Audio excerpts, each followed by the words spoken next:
Hey loves, this is Bobby and I'm here with another vlog.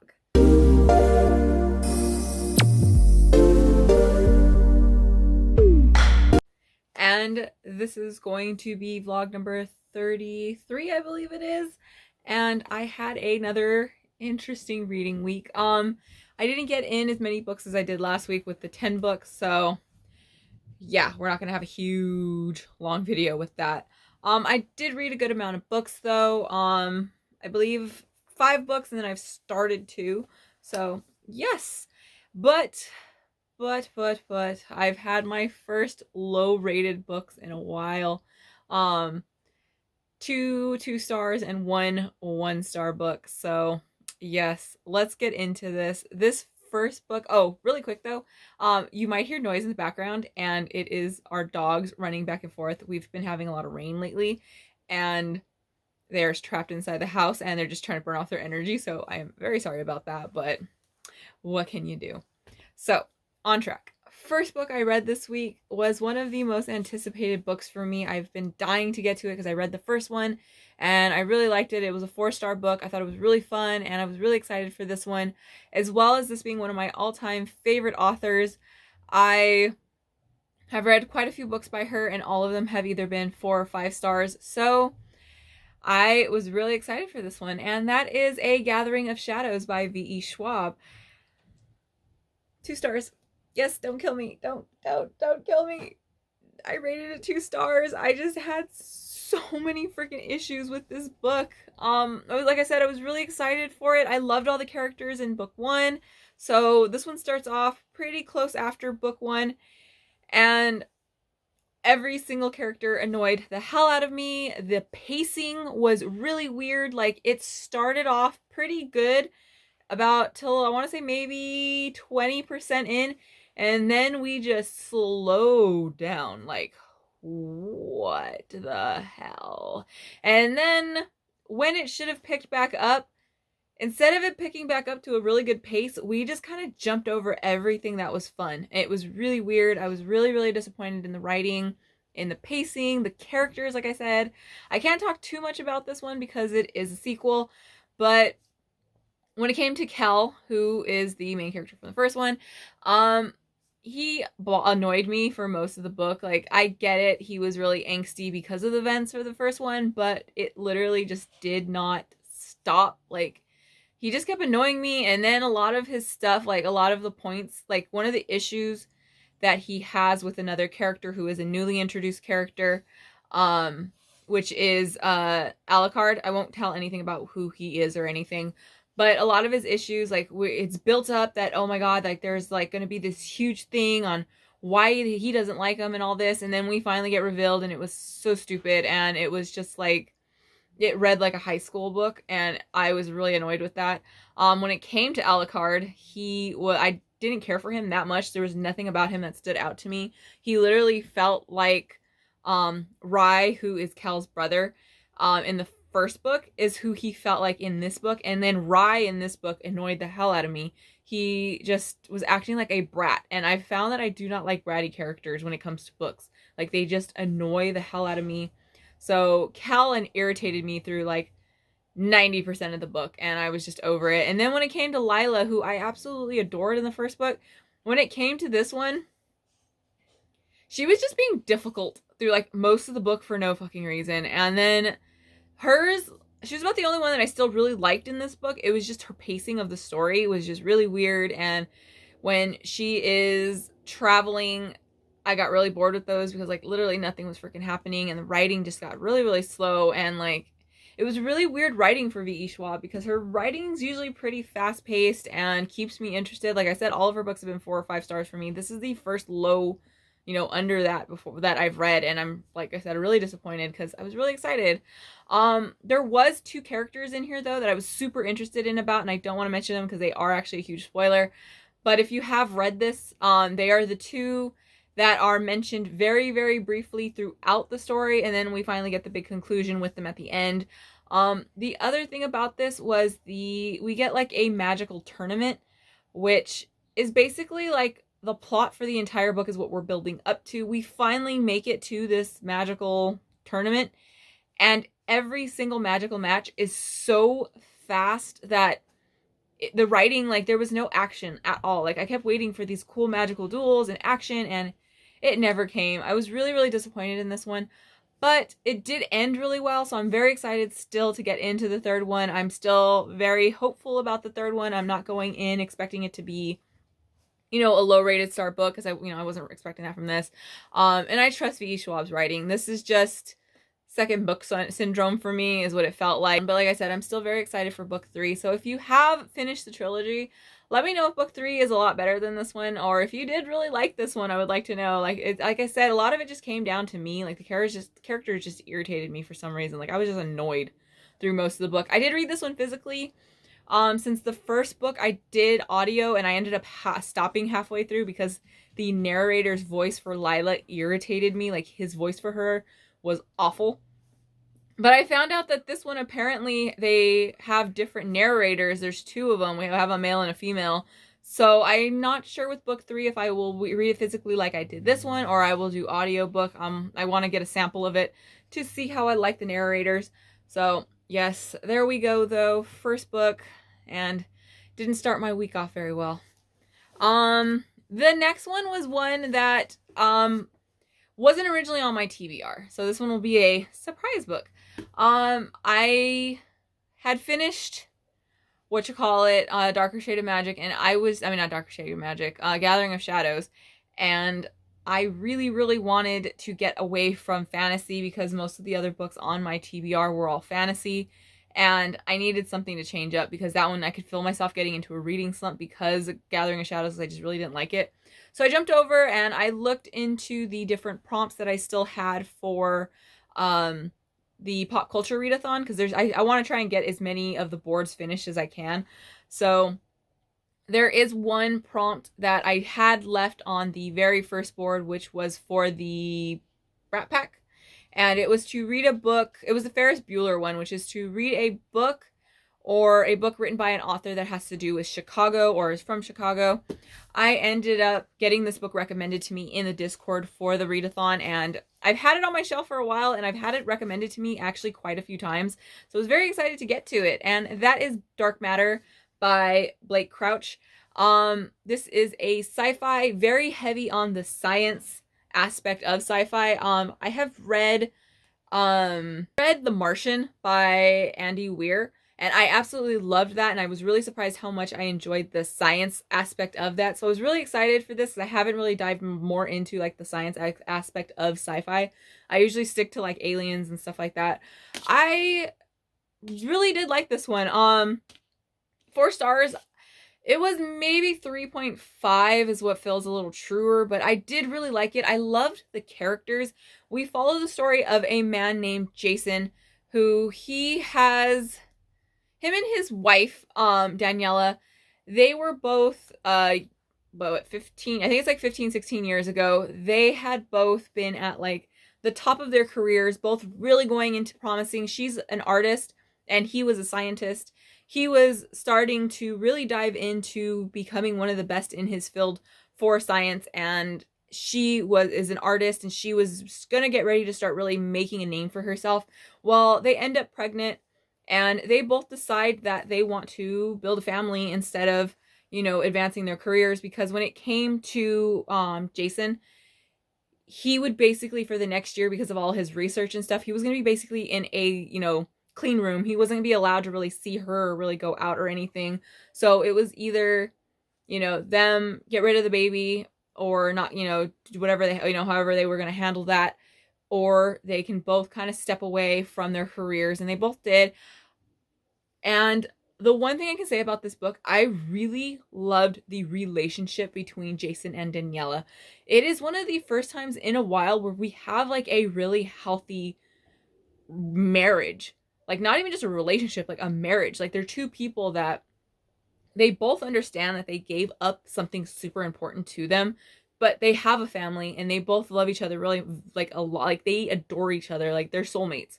And they love their freaking son, Charlie. Like, that is their life. They understand that, yeah, things could have been different for them, but they're happy with where they're at.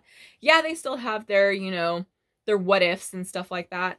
But I really, really loved the relationship. And the other thing is, they talk to each other. Do you know how hard that is to find in books where couples communicate and they tell each other the truth? And that actually plays a huge part in the actual story, is the fact that they are open with each other, and I absolutely adored that. While Jason, one of his ex peers, like colleagues, has just won a really prestigious award that honestly probably would have gone to Jason if he would have stayed in his field. And when he goes out to drink to celebrate with him, on his way home, he gets abducted by a man that tells him to strip naked, gives him new clothes, and then knocks him unconscious. And then when he wakes up, he finds himself in another type of world. Like, he doesn't know what's going on. He's being told that the life he knew isn't his life, that it was all a dream type of thing. It's really weird. I don't want to give too much about this because this is one of those books where I honestly think it's better if you go in completely blind and don't know what to expect. That's how I did it. I guessed pretty much immediately where this was going, even though I didn't know what it was about, but that's just me and me always being able to guess stuff. I really enjoyed it. The first half moves a little slow, just for the fact that we're really building up the science and trying to get you to understand what's going on, and like understanding where Jason and Daniela are in their lives, how they got there, what they've sacrificed to get to this point. The second half is really where things really pick up.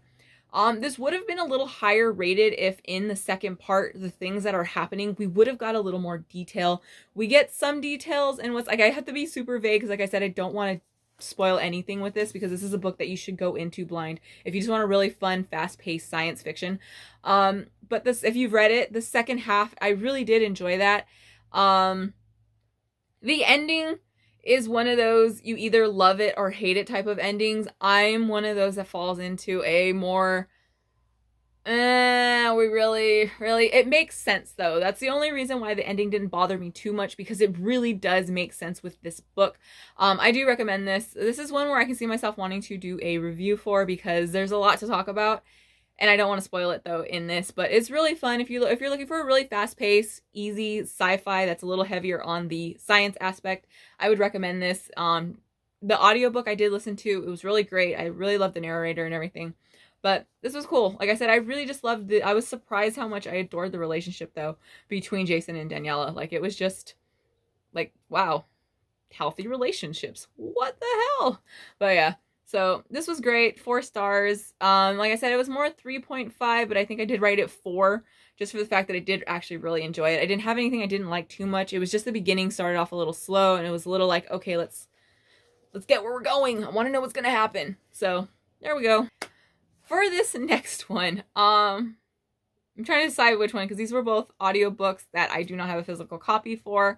I was still not ready to get into another fantasy, and I wanted to I want to finish the Explorathon 100%, so I needed a nonfiction, which I do not like nonfiction. It's just not something I have tried in the past. I have tried every different type of subjects I love, subjects I don't like, I've tried. But now that I'm doing audiobooks, I wanted to give it another shot to do nonfiction, and I picked these 2 books because one of them was for Explorathon, which a nonfiction, one's for nonfiction and the other one was for a book that's been translated. I can't remember if it was for pop culture or Explorathon, but it was one of the 2. So I saw this, I literally just looked up like short nonfictions like that are highly rated, and I just went with that. This is the first one that I downloaded before I found out about the second one. So let's give a little background real quick. I don't like nonfiction. I don't like anything that's really, really heavy in history. Like, it's just, I find it really, like, it just feels like a textbook to me, so I don't really enjoy it. I'm not big on classics just for the fact that I don't usually have a lot of luck with them. I end up not liking them. Yeah, I know. And I don't like anything to do with the military. Unless it's in a fantasy world, I do not care about military. It's just not something that I've ever been interested. I'm not even really big on like military style movies and stuff like that. So yeah, and then the 5th thing is strategy. I am awful about strategy. I don't understand it. Like, I honestly suck at fucking checkers because I have no strategy in my life. I'm a balls to the walls, all in, let's do this. Oh shit, I lost type of person. So when I decided to read The Art of War by Sun Tzu, I was like, it's only like 68 pages. I think the audiobook at a regular speed is just over an hour, but I listened to it at 2 times speed, so I finished it in like a half hour. Yeah, I was like, what the hell am I getting myself into? This was a 4-star book. It was really freaking interesting. I really freaking liked it. I would actually like a physical copy for my shelf. I've seen this book my entire life. It's always mentioned, movies, TV shows, other books, anything. The Art of War, The Art of War. It's always mentioned. I've always heard about it. Never any interest in actually reading it. Also, I thought this book was like 100,000 pages or some shit. Like, it always looked really big when I would see it and find out that it's like that. Like, it, like, I finished it in a half hour on the audiobook. But yeah, I really liked it. And it's crazy to see how much of our lives we've actually modeled after this. Like, the fact that I've never read this, I don't know anything about the military, I don't know anything about strategy, but there are so many different parts of this that we have just unconsciously put into our daily lives, and how we handle these strategies and how you go about, you know, like in the workplace and relationships and stuff like that. I just was like, holy crap. The whole time I'm standing there, because I can't remember what I was doing. I think I was cutting food when I was listening to it. And the whole time I'm just like, okay, this makes sense. This makes sense. Like, don't show, like, one of the ones that I remember is that, you know, if you're weak, show that you're stronger. And if you're stronger, show that you're weak. And that's honestly something I've always done in my, you know, just my life, is I don't let anybody see like my full potential until it's time for me to like, okay, you thought I couldn't do this? Let's do this. I can do it. Like, this was like a really cool book. Like, I recommend you, if you're able to listen to audiobooks, do the audiobook on it. Like, it's a half hour if you do it, or an hour, like an hour of your life. That's a TV episode of something. So I would recommend this. Like, it was just really, really good. And I'm really surprised how much I liked it, seeing as 5 points of this are 5 things that I really don't fucking like, but I am interested in it. Like, I really liked it. I could see myself actually wanting to re-listen to this. So there we go. I did that one for the translation one after all, because it was originally from like 5th century BC in China. So yeah. This next one was the 1-star book. I'm not gonna really get into it because this book, I want to flip it off. And I'm glad I didn't actually own a copy of it. When I was looking for short nonfictions, this one came up as a nonfiction, and then I needed one for I can't remember the word, but it's something for an author. I'll write it up here. Can't remember off the top of my head. But this fit it. I knew nothing about the book. I knew nothing about the author. While listening to the audiobook, I had some very big issues, and afterwards I looked into those issues and they were all confirmed. The thing is that when I went into this book, the only reason I decided to read it or listen to it is because it is like almost a 5-star, but well, it's not even a book, it's an essay. And that is We Should All Be Feminists by Chimamanda Adichie. Sounds like I could get on board with this, because yes, we should all be feminists. We, you know, the whole world should be freaking equal, not mattering on your gender or anything. So I was like, okay, let's do this. And I'm like, okay, like, I'm ready for this. We start off, this is literally just a book about why we need feminism, which, hey, I can get on board with. But no, it becomes very obvious, very fact that this author has a very narrow-minded view of what feminism is, and that is transphobic fucking viewings of it. I will not support that. After I finished it the whole time, and it comes from a very heteronormative type of feminism. This has nothing to do with being queer. This is very much women are, you know, have a uterus. That's all you're good for type of, that's all the way people see you, is you can only be a woman if can have a baby. And shit like that. I do not support that. It's bullshit. I don't care what. And then, like I said, as soon as I finished it, since I was listening to it at work, I couldn't get onto my phone to look anything up, because like I've said in the past, I have zero service. So as soon as I got out of work and I was able to look it up, Yes, this author does support J.K. Rowling, so on them. So yes, it has been confirmed that she is transphobic and shitty, and it came through in this writing. And the fact that this book is kind of old, it's from 2014, and all the reviews I did see were from 2016 and so or so from people. And I guess, I know a lot of people, in their past they didn't really think about transphobia, but I have a lot of friends that are trans, and this is something that they've always told me about. Like, I guess I've been educated about it. So it became really obvious very fast that this author's views were transphobic, and to be confirmed that they were transphobic, I was just like, yeah, this isn't feminism. So you don't get to tell people to be a feminist when you're not even a fucking feminist. So yeah, this book was trash and I hated it, and it got 1 star, and that's all I'm going to talk about it. So next book. So we're going to move on. We're going to keep on going. This next one was one I was super excited about, and I wanted to like it so much. And I had it actually recommended that people really liked it, so I was super excited for it. And that is A Song Below Water by Bethany C. Morrow. I went with 2 stars for this book, and it killed me because this is a book that had so much potential to be amazing, and I got where the author wanted to go. She just didn't execute it right. Like, what's happening in this book, I should probably talk about it, is we follow 2 girls. They basically see each other as sisters. They're being raised almost as sisters. They call each other sister and everything. They live together. They've grown up for quite a while together. And one of them is secretly a siren. In this world, sirens and other mythical creatures all exist, and they live. This takes place in like a alternate Portland, which sounded really fun. And in this world, all sirens are black, but not all black women are sirens. It's just, how you're born.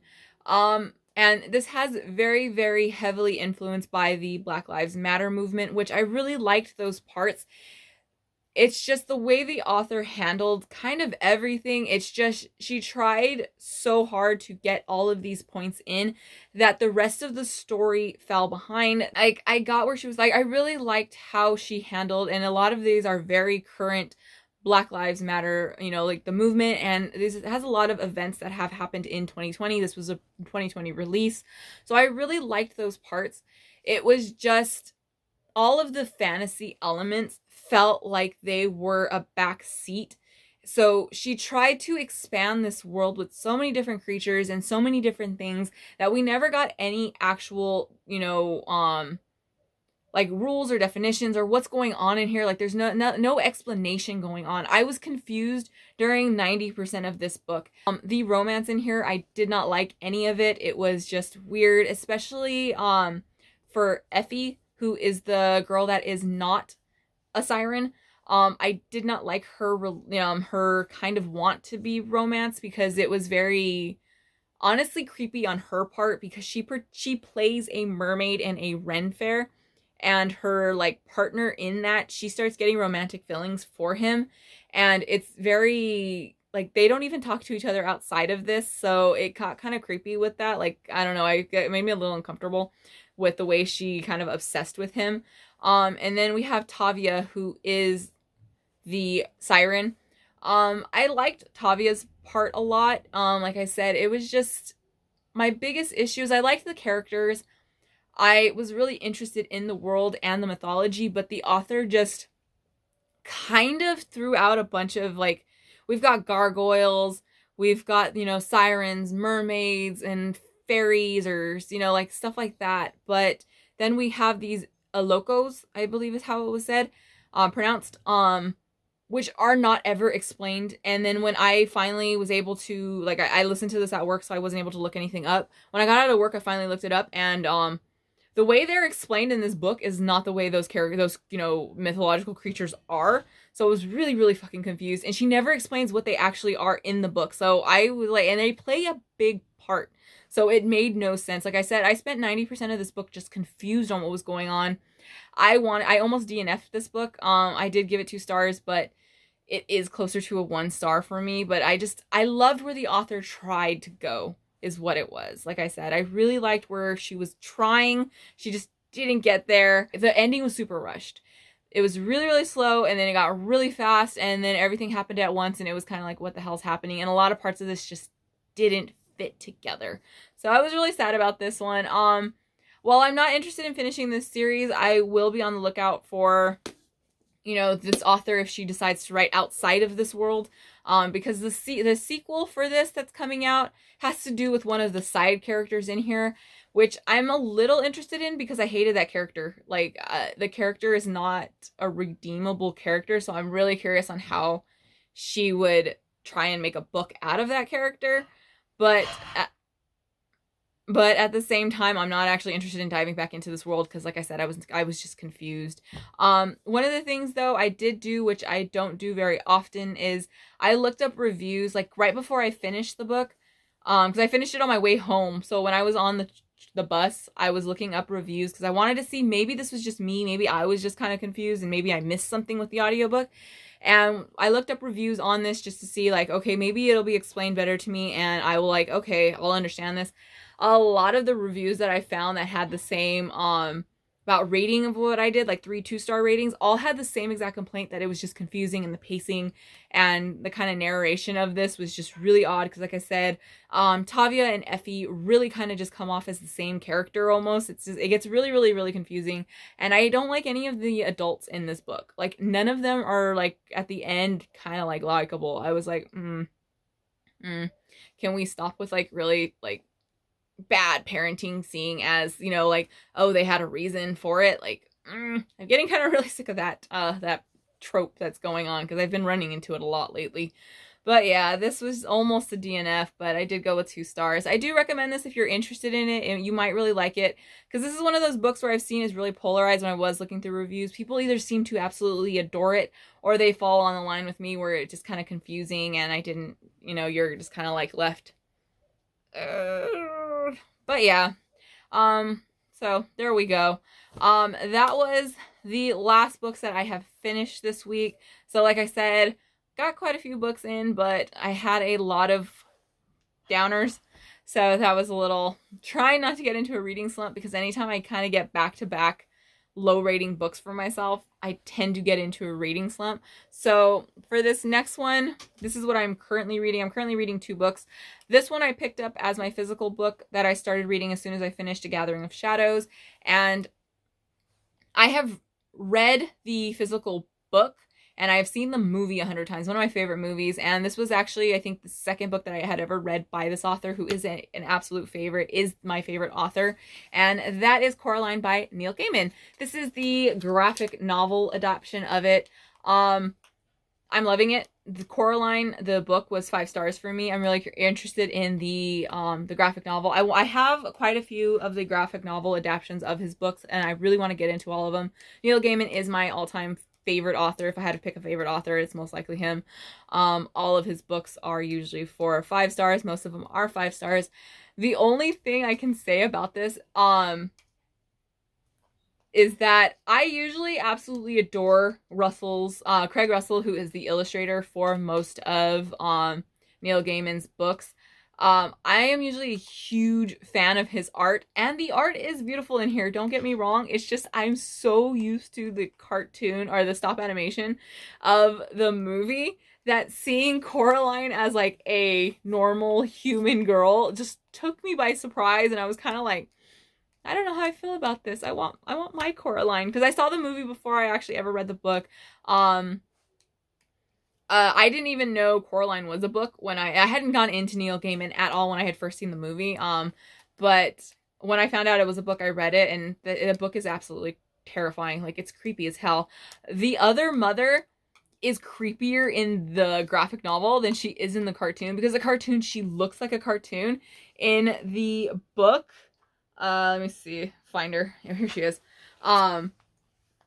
She is absolutely fucking terrifying. Like, it's nightmare inducing for me. The button eyes and just the fact that she looks so human. It's so creepy in here. I'm about just under halfway. I will probably finish this today or tomorrow. but I'm loving it. It'll most likely be 5 stars. I honestly can't see myself giving it less because I've read the book already and I like the artwork and it's creeping me out. So that is what I'm currently reading. I will be starting the last book that I actually need for my original TBR, and that's going to be Word of Radiance. As you know, last week I got my Holden. I'm ready to go.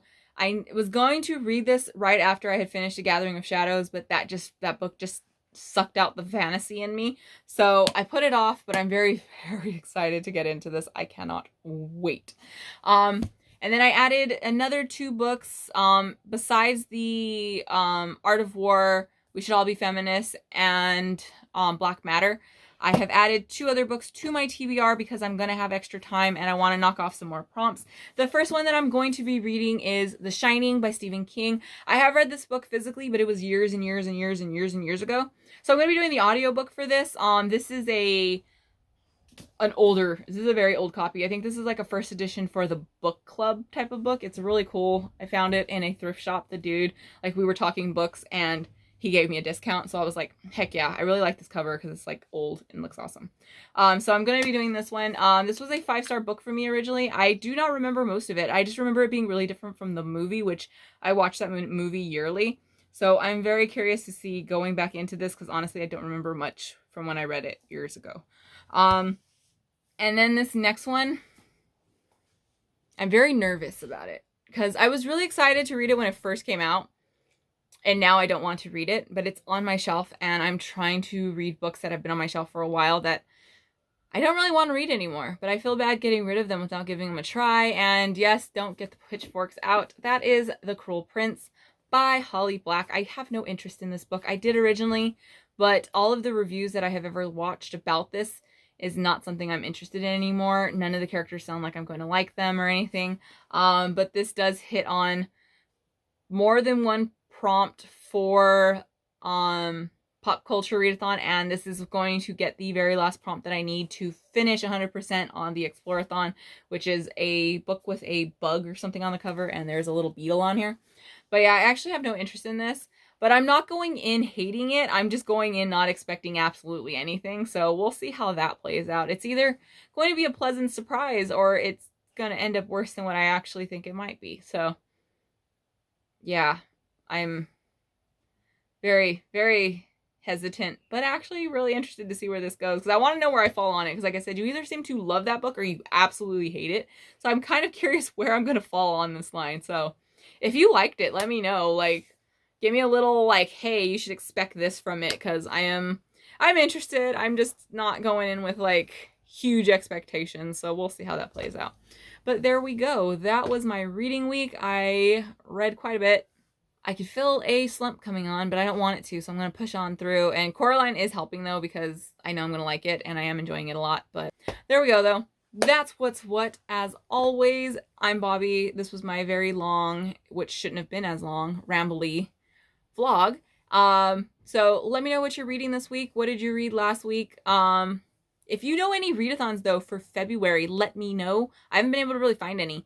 And you know me, I love my readathons. So if you know of any fun readathons happening in February, definitely drop those down below.